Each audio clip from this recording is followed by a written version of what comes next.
Hello दोस्तों, राधे राधे, जय श्री कृष्णा। दोस्तों, आज हम आप लोगों के लिए एक सोहर गीत लेकर आए हैं जिसमें माँ और बेटे की बातचीत कैसे हो रही है। आप लोग वीडियो के माध्यम से लास्ट तक देखिए और जैसा भी होगा कमेंट करके ज़रूर बताइएगा।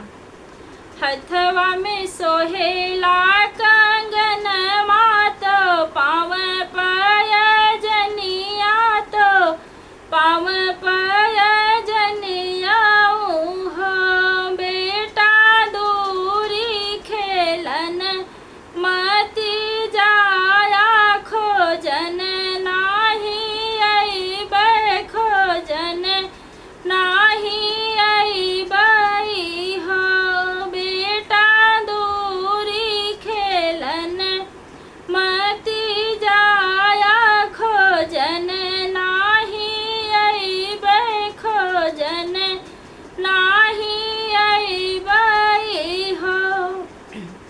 सात ही भाई के बहिनिया छार बड़ा भैले छार बड़ा भैले हो बेटा अपने सजन के दुलारी खो जन नाही अइबै खोजन नाही अइबै हो।